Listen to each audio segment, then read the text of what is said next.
Como já foi apresentado, meu nome é Rodrigo Coladello, sou engenheiro ambiental de formação, com mestrado na área de meio ambiente e desenvolvimento regional. Meu mestrado também foi em cima do tema que falarei com vocês aqui nesta tarde de hoje, que é a escolha de área para aterro sanitário, certo? A maioria dos alunos acredito que sejam da engenharia ambiental aqui. Quem é da engenharia ambiental? 98%. Os outros, acho que 2 não, não ouviram. Mas é bacana poder compartilhar essas informações com vocês, numa via de mão dupla. Então vocês ficam à vontade e a qualquer momento que quiserem interromper, fazer perguntas, complementar aquilo que foi dito, fiquem à vontade. Eu até prefiro que seja dessa forma. Ou então, se você não quiser interromper, pode fazer qualquer colocação no final da palestra, certo? Bom, fazendo uma introdução sobre o assunto aterro sanitário ou escolha de área para aterro sanitário, não podemos deixar de comentar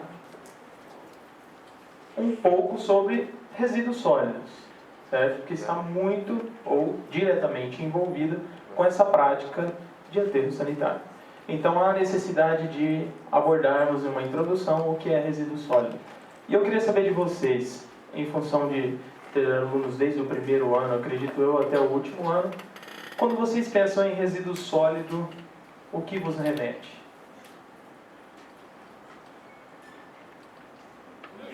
Lixo. Certo? Lixo, em especial aquele doméstico, aquele que a gente gera dentro de casa. Então, no primeiro momento, quando a gente pensa em resíduo sólido, a gente pensa em lixo, e o lixo doméstico, perdão, e no máximo o lixo em estado sólido, quer seja ele comercial ou industrial, enfim. Para esclarecer todas essas dúvidas ou esses questionamentos, nós temos a ABNT, que ela traz a classificação mais adequada para o termo resíduo.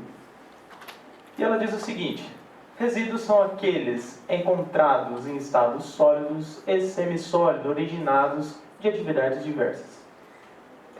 Essa ABNT é a ABNT 10.004, de 2004, salvo engano. E ela traz, além dessa definição de o que é resíduo, ela traz também algumas classificações possíveis, certo? Essas classificações são com relação à origem daquele resíduo e com relação à periculosidade. Tratando dessa primeira classificação conforme a origem, nós temos as seguintes classificações: resíduo de origem doméstica, hospitalar, comercial, varrição, industrial, agrícola e de serviços. Essa classificação é de extrema importância para o próximo passo, que é o gerenciamento desse resíduo. Por isso, faz-se importante classificá-lo conforme a origem, não somente isto, mas também conforme a sua periculosidade. Sabendo a classificação conforme a origem e a classificação conforme a periculosidade, você consegue mandar esse seu resíduo para um local mais adequado, certo? Bom, conforme a periculosidade, nós temos as duas classes, que são basicamente óbvias, né? Resíduo perigoso e resíduo não perigoso. Classe 1 e classe 2, respectivamente.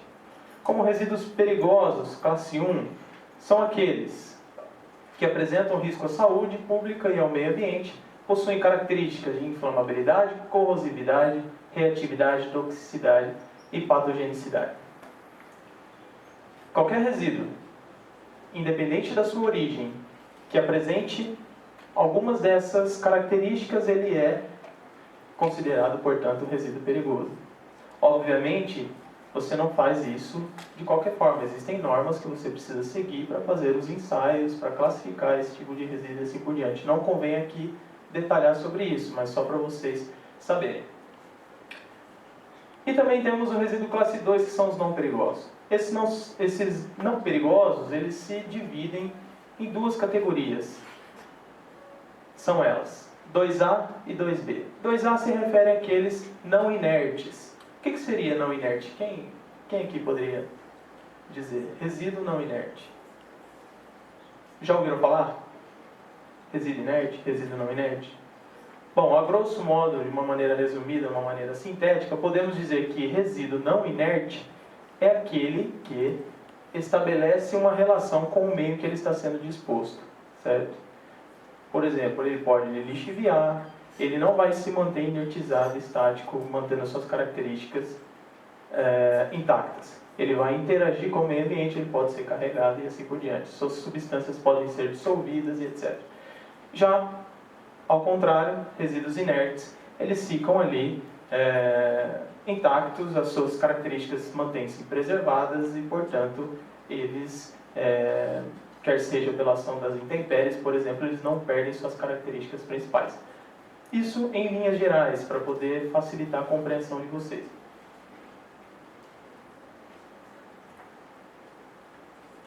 Bom, falamos de resíduos sólidos. Afinal, estamos numa palestra de escolha de área para aterro sanitário. Mas por que eu quero saber da classificação dos resíduos sólidos urbanos? Como que isso vai influenciar indiretamente ou diretamente na atividade dessa palestra? Ora, classificar os resíduos sólidos, principalmente os urbanos, me permite implantar a coleta seletiva, ou seja, o material que vai lá para o meu aterro sanitário, ele já foi segregado, vai só aquilo que não tem mais serventia, ou que não há tecnologia viável atualmente para reciclar ou reutilizar. Facilita todo o procedimento de triagem, então se o material já vem, a pessoa já sabe a origem daquele material, o tipo de, qual a classificação ele se enquadra, isso facilita em muito o procedimento de triagem. Também facilita a reciclagem e a reutilização daquele material. Geração de trabalho e renda para cooperativas. Então você permite criar uma cooperativa, tirar trabalhadores de condições insalubres, em lixões, etc., colocá-los em cooperativas para que eles tenham um trabalho em condições dignas, de segurança e etc. Promover o descarte adequado, então você separa por categoria, por classe, e você manda para o local mais adequado, seja um aterro sanitário, incineração e assim por diante. Evitar os impactos ambientais também, e talvez o mais importante de todos esses motivos. E tem mais um que não foi colocado aqui nessa lista, que seria o aumento da vida útil do aterro sanitário. Se você manda somente aquilo que não tem mais serventia, você otimiza as atividades do seu aterro sanitário e prolonga a vida útil dele. Bom, atualmente estamos vivenciando uma problemática que está tomando conta das mídias e inclusive da sociedade, que é a respeito das formas de disposição final de resíduos sólidos. Se eu perguntar aqui para vocês, em sua cidade, qual o destino dos resíduos sólidos urbanos? Vocês saberiam dizer? Qual então? Quem se habilita? Ergue a mão e fala. Quem? Lixão de Prudente. Presidente Prudente, para onde vai nosso resíduo? Lixão. Outra cidade? Lixão também. Outra cidade? Senhor de onde? Tarabai. Tarabai. Lixão também? Nós temos aterro, mas está para cá, está pedindo socorro já. Aterro controlado. Né? Aterro controlado. Vamos falar um pouquinho dele lá na frente. Se você for pegar um panorama, uma situação geral, a maioria manda o seu resíduo para o local mais inadequado, ou seja, o lixão, certo? E aí, recentemente, na verdade, semana passada, saiu uma matéria sobre um levantamento que o Tribunal de Contas do Estado realizou no mês de setembro e divulgou os resultados dessa pesquisa. Então, isso aí é uma notícia que saiu no G1 e dizia que quase 1/4 dos municípios do estado tem lixão a céu aberto. 1/4 dos municípios do estado tem lixão a céu aberto? Ah, um quarto. Tudo bem, um quarto. E os outros 3 quartos? São o quê? Aterro sanitário? Com toda certeza, nos outros 3 quartos encontram-se os aterros controlados também.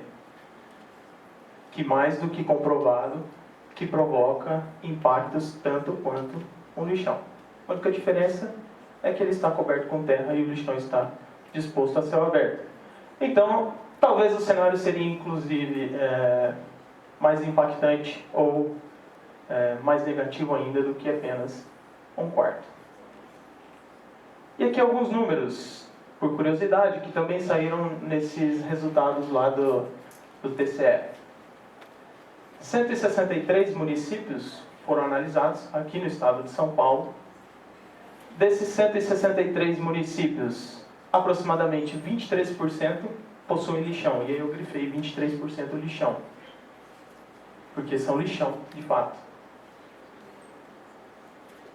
11% reciclam seus resíduos, 1,2% promove a reutilização deles, quase 2,5%, de alguma forma ou outra, realiza a compostagem, quase 14% não possui licença de operação da CETESB, aproximadamente 36% não realizam nenhum tipo de coleta seletiva. Então esse é o panorama geral do nosso estado para este ano de 2016, conforme pesquisa realizada pelo TCE. Situação regional. Vimos do estado, mas e para a nossa região? Quais os municípios que possuem aterro sanitário? Dos quais eu conheço apenas 2. Presidente Venceslau possui um aterro sanitário também, agora já não compete analisar se está sendo gerenciado da melhor forma ou não, mas entra na categoria de aterro sanitário. Quatá também tem um aterro sanitário lá. Este, segundo, ele é privado, não é de poder público municipal, até onde eu sei ele é privado. Então, na nossa região, do meu conhecimento, existem apenas 2 aterros sanitários em operação. O restante ou é lixão ou é aterro controlado. Formas de disposição final. Então, para quem não sabe, às vezes está no começo do curso, não ouviu falar ainda, existem 3 formas de disposição final. Estamos falando aqui de escolha de área para aterro sanitário. Então, finalizando essa introdução de resíduo sólido e formas de disposição.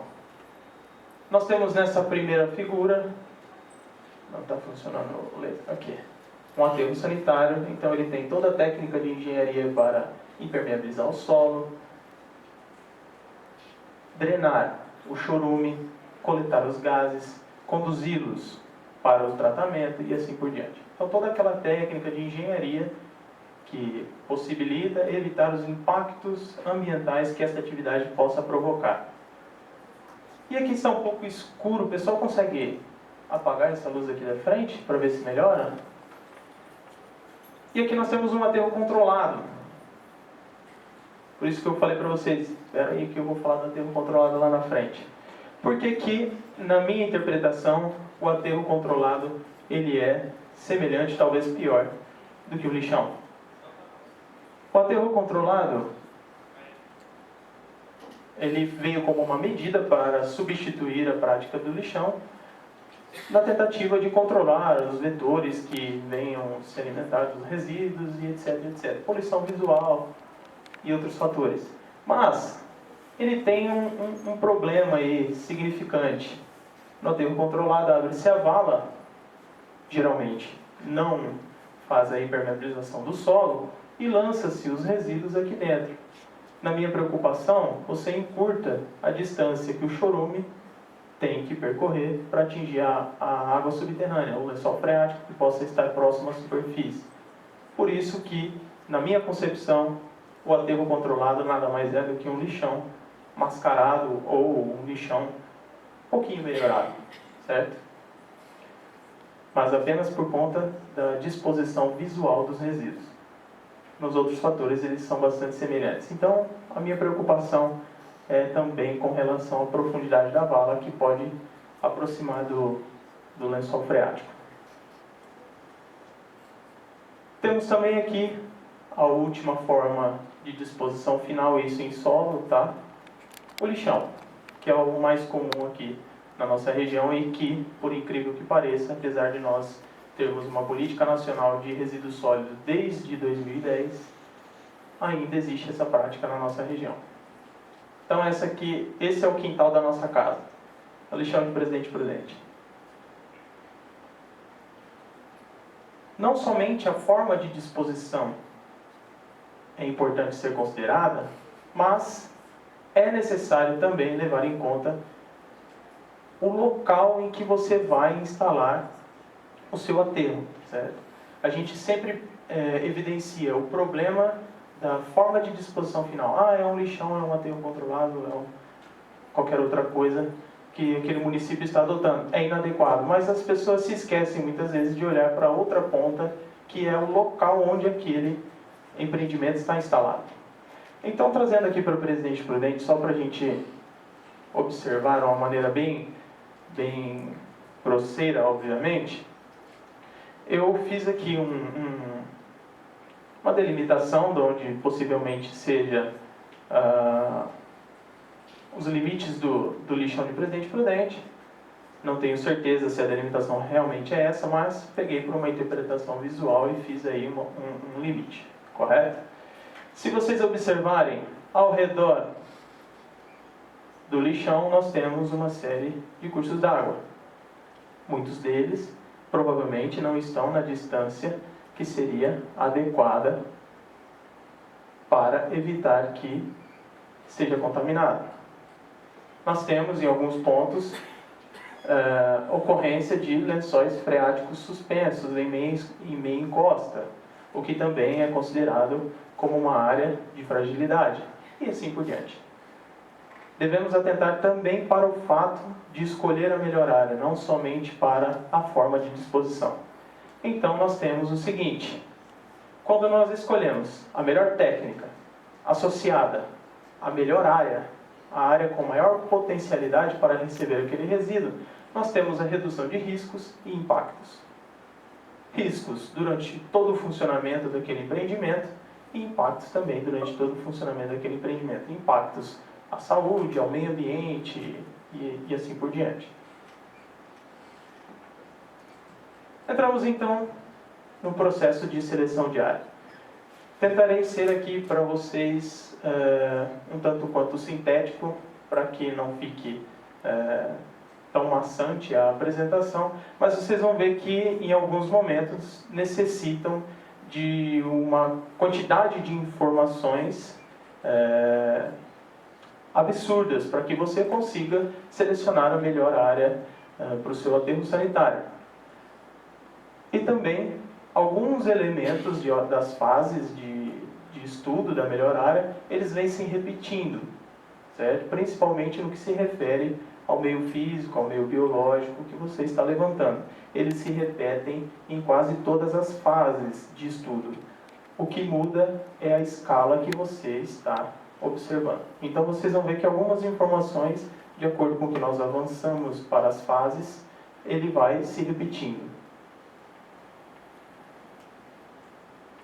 Nós temos aí a resolução CONAMA 01 de 86, só para fundamentar na resolução, que ela já exigia, desde 1986, o estudo de impacto ambiental, além de atender a legislação, em especial os princípios e objetivos expressos na Lei da Política Nacional de Meio Ambiente, obedecerá às seguintes diretrizes gerais: contemplar todas as alternativas tecnológicas e de localização de projetos. O que a gente observa em projetos de aterro sanitário? Principalmente em algumas gestões públicas. Compra-se a área para depois ver se ela serve. Muitas vezes esse caminho pode provocar 2 serviços para aquele gestor. Comprou uma área, foi dar entrada no processo de licenciamento, observou-se que aquela área não pode ser instalada aterro sanitário por conta de alguma restrição. Aí, corre-se em busca de outra área. Por isso que é importante, antes de tudo, fazer o estudo da melhor área para se instalar o aterro sanitário e, em seguida, começar com o processo de licenciamento dessa área.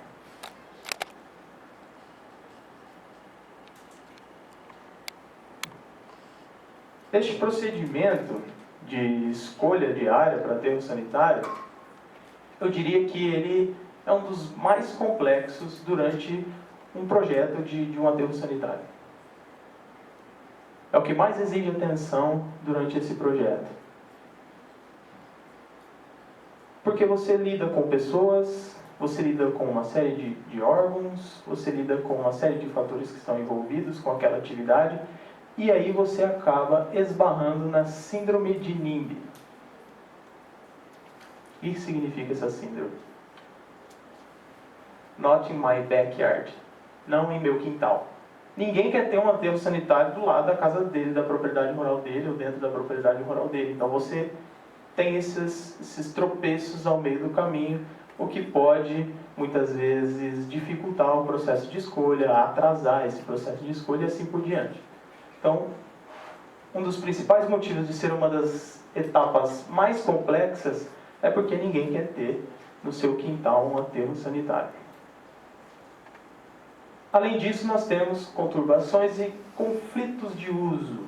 Muitas vezes, ao redor daquela área, tem uma atividade importante para aquele local ou uma área de preservação, e aí você tem um conflito de uso e não pode instalar um aterro sanitário ali, e assim por diante.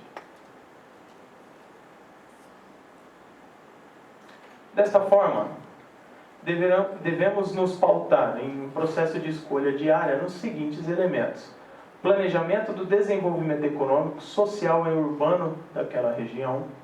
Devemos considerar as diretrizes fixadas para o uso e ocupação do solo, a legislação vigente acerca dessa atividade e acerca da escolha de área para aterro sanitário, a proteção da saúde pública, a defesa do meio ambiente e a sustentabilidade. Então, deve-se pautar em um processo de escolha de área esses elementos chaves.